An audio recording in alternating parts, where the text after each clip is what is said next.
Física de la Universidad Pedagógica Nacional y un semestre del Departamento de Bienestar Universitario de la misma universidad. Entonces les pido por favor ir tomando nota de las preguntas y ir haciendo referencia ahora cuando las puedan formular y directamente a qué ponente se le van a dirigir a ustedes.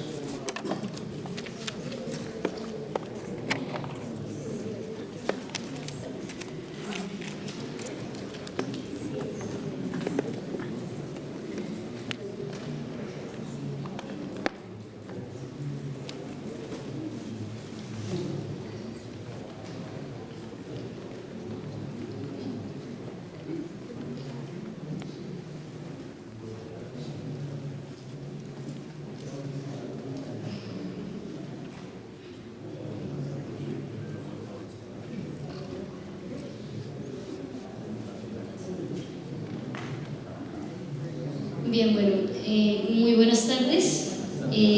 Muchas gracias por la presentación y de antemano también unas gracias inmensas por la oportunidad que se me ha dado al compartir este trabajo con ustedes.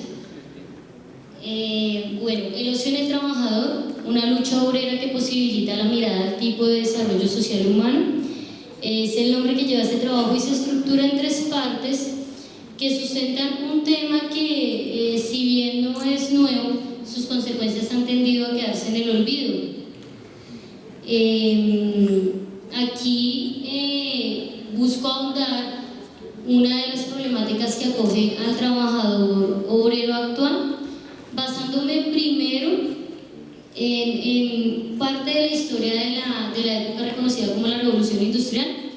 Luego me acojo un poco a las miradas que han existido y que existen en relación con el desarrollo y el crecimiento dentro de una sociedad.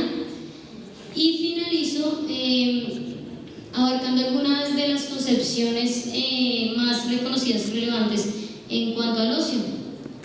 Bien, entonces doy apertura con la primera parte que lleva el nombre de Primeras Luchas Obreras en Norteamérica, parte de Europa y Colombia. Para la época reconocida como la Revolución Industrial, que data de mediados del siglo XVIII, comienzos del siglo XIX, el trabajo dejó de tener esa característica de la elaboración de un producto que el trabajador, quien elaboraba este producto, reconocía y controlaba él mismo. Sí, a esto se le llama trabajo concreto, para pasar a ser únicamente el gasto de fuerza humana. Es decir, el trabajador ya no reconoce ni controla el producto de su trabajo, a pesar de que hace parte de la elaboración del mismo. El campesino y el artesano se vieron obligados a salir de sus hogares y de sus campos en donde elaboraban este producto para ser parte de un engranaje de una fábrica que elaboraba estos productos de manera masiva y en cadena. Por eso, bueno, a eso se le llamó trabajo abstracto. El campesino y el artesano ya no controlaban la venta de este producto, sino que vendían, era su fuerza, vendían su trabajo y su mano de obra, ya no vendían el producto como tal, por lo tanto ya no lo controlaban. Bien, cuando los trabajadores comenzaron a sentir los gajes físicos y mentales que les dejaba la explotación y que les dejaba las condiciones indignas que estaban viviendo en ese momento, decidieron unirse en gremio para comenzar las primeras luchas obreras. El escritor Guillermo Miranda resalta en su artículo El tiempo libre del ocio reivindicado por los trabajadores la entrega y dedicación con la que estos trabajadores dedicaban el poco tiempo disponible que tenían, que era prácticamente el tiempo de dormir, porque ellos trabajaban entre 16 y 18 horas diarias, para formarse normativamente.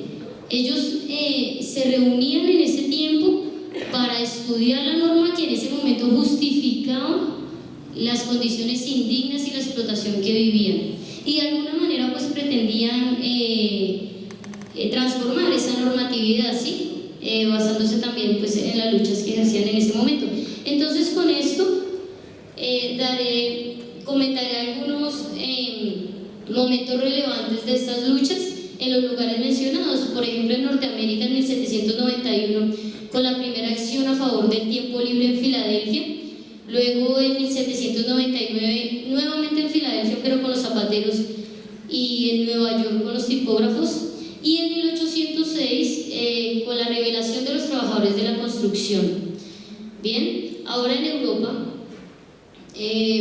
transcurrió a mediados del siglo XVIII un movimiento obrero llamado los ludistas. Ellos convergían en el interés común que tenían, ellos convergían en el odio que tenían hacia la maquinaria y a cualquier tipo de tecnología que creían ellos atentaba contra su trabajo. Se reunían un grupo de obreros que sentían ese odio por la maquinaria y su único fin era la destrucción de esta maquinaria. A eso se dedicaba este movimiento obrero. Ellos hacían llamar ludistas en honor a Ned Ludd, un trabajador obrero británico de dudosa existencia, ya que se presume que era un seudónimo utilizado para proteger la continuidad de este movimiento en esta época. Y en Colombia, bueno, ya se revelan algunas luchas obreras más como la intención de desligarse de la economía colonial. Es por ello que las fechas de estas luchas datan de tiempos más cercanos a la actualidad en comparación a los datos que tenemos en Estados Unidos o en Europa. Aquí resalto dos fechas de la formación de grupos obreros que más bien tenían características sindicalistas. En 1904, por ejemplo, con la formación de la UNIO, y en 1913 con la Unión Obrera Colombiana.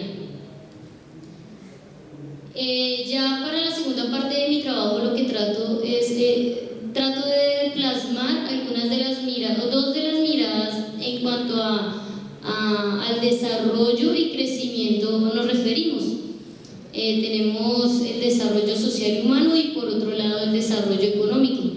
El profesor Fernando Tavares, en el aporte que hace al libro El ocio, la recreación y el tiempo libre en América Latina, problematizaciones y desafíos, me ha generado un atisbo que me acerca bastante a esta intención para hablar de estas dos características de desarrollo.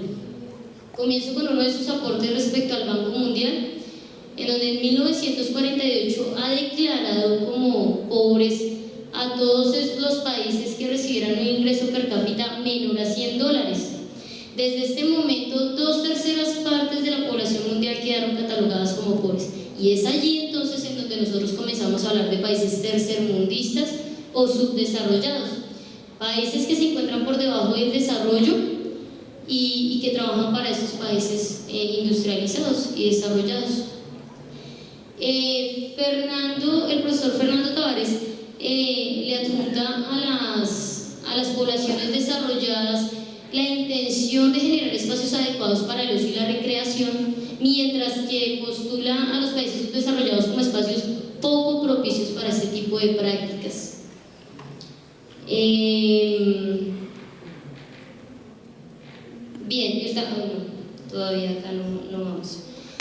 He logrado concluir entonces de este capítulo y pues también con los autores que convergen en el mismo, que se piensa en un desarrollo que trascienda el factor económico como único eje fundamental de estudio y se postula más bien al ser humano como eje fundamental, es decir, que se piense en el ser humano primeramente en su tranquilidad, en su bienestar y en sus deseos, que el crecimiento económico sea algo que se da como resultado de la acción social, que se dé como resultado del acto pensado en el bienestar del ser humano y no que sea un objetivo principal. Es allí entonces en donde yo quería intervenir con la educación, porque por ejemplo acá en Colombia se preserva la idea de la educación para el trabajo, basándose en el imaginario de que la acomodación económica genera tranquilidad, bienestar, ocio, recreación e incluso la misma felicidad. ¿Sí? Pero si nosotros en este momento pudiéramos transformar o cambiar el orden de importancia y antepusiéramos a estos factores como el bienestar, la tranquilidad, el ocio y la recreación como ejes fundamentales de vida y estudio, podríamos quizá nosotros preparar mejor nuestra mente y nuestro cuerpo para buscar ese tan anhelado crecimiento económico.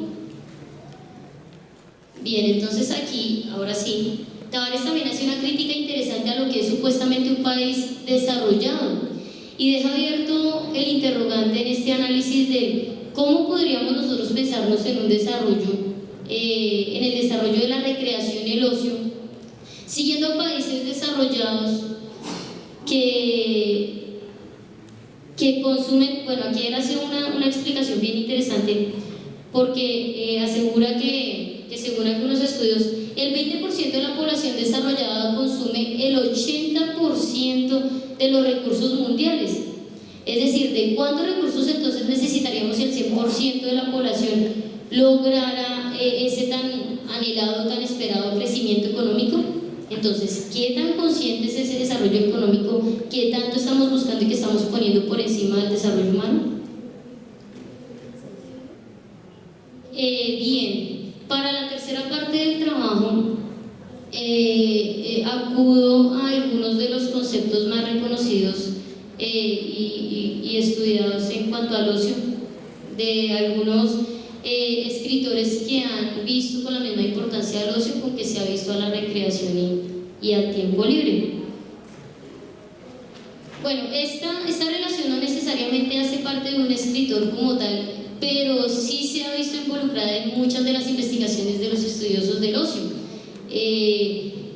Quiero incluirla porque pues siempre la encuentro en los textos que leo, entonces me pareció prudente vincularla a este trabajo. La escolé, que es el ocio llamado así en Grecia, que se le atribuía a aquellos que se encontraban libres de la necesidad de trabajar. Dice Aristóteles, libres de la necesidad de estar ocupados. Pues el trabajo era una condición degradante para esa época y por esta razón solo se le atribuía a la casta esclava. Es decir, los esclavos eran los únicos que trabajaban y los únicos que no hacían uso del tiempo de ocio. Bien, y el ocio, que es así llamado en Roma, que se le atribuye a los espectáculos de entretenimiento al público masivo. Y cuando hablo de público me refiero también a la casta esclava. Pues sus dueños consideraban que ellos necesitaban de un momento, de algunas horas, para olvidarse y distraerse de las condiciones y de los gajes que les dejaba el hecho de ser esclavos. Y volvieran así después de este tiempo de entretenimiento a sus labores normales, a las tareas que tenían como esclavos. Esto era lo que se le llamaba pan y circo en ese momento. Bien, ahora aquí ya sí llegamos a un estudioso reconocido, Geoffrey Dumas-Sédier, quien concibe al ocio como cualquier ocupación dirigida al antojo del individuo tras haberse liberado de sus obligaciones laborales, profesionales, familiares y sociales. También acudo al profesor Manuel Cuenca, quien ubica al ocio en un fragmento del tiempo liberado que no únicamente se aleja de las obligaciones laborales, sino también se aleja de aquellas obligaciones que no requieren ninguna remuneración y que están ubicadas dentro del tiempo libre. Esa es una teoría que tiene el profesor. Ahora, ubicado el ocio ahí dentro del tiempo liberado, lo concibe como el conjunto de actividades realizadas por el individuo de manera libre y autónoma y que tienen un fin en sí mismo, que es a lo que él llama ocio autotélico, pero pues hace parte de una investigación más profunda que pues no sacaré a colación en este momento. Bueno, hasta ahí podemos notar, o podríamos decir que el ocio es un privilegio para algunos, que también es una forma de olvidarse y distraerse de las obligaciones del trabajo y de cualquier tipo de ocupación, y que definitivamente pareciera estar fuera de la esfera del trabajo. O sea, en cuanto a lo que hemos visto hasta este momento, pareciera que no se puede vincular o relacionarse directamente dentro del espacio del trabajo.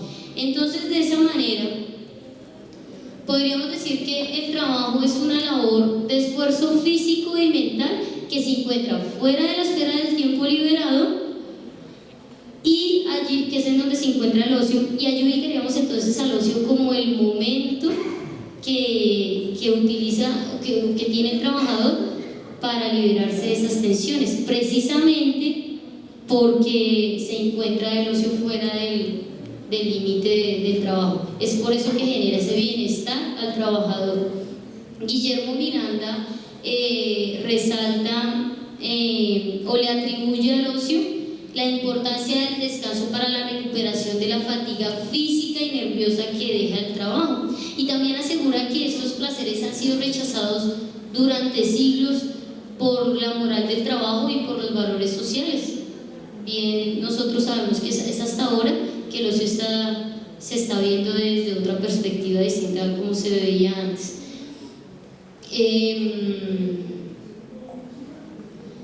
Bien, entonces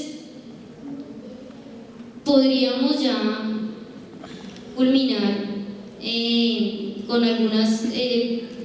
alguna afirmación en donde es el ocio entonces ese momento intrínseco y personal que necesita el trabajador para liberarse de las tensiones que le han quedado luego de hacer parte de una producción acelerada que tiene como fin único la acomodación o el crecimiento económico. Y podríamos también preguntarnos entonces si algún día como trabajadores podríamos llegar a ese momento, si seguimos o si continuamos a la espalda de un país que se piensa únicamente en el desarrollo económico y no en el desarrollo humano. Este es un fragmento del libro El derecho a la pereza, de Paul Lafargue, escrito en el siglo XIX, libro que pues a mí me conmovió muchísimo y al que le debo el hecho de que esté en este momento tan enamorada del tema del ocio y del trabajador. Entonces yo lo dejo ahí para que ustedes lo lean de manera libre, mientras que culmino indicando que con esta breve recolección lo que intento es poder abrir el interrogante acerca de una de las problemáticas del no reconocimiento del ocio en países o en sociedades como la nuestra, que acoge directamente a la mano de obra, a esa mano de obra que trabaja por el sueño de un posible desarrollo económico, pero que ha sufrido la indiferencia de un posible desarrollo social humano. Muchas gracias.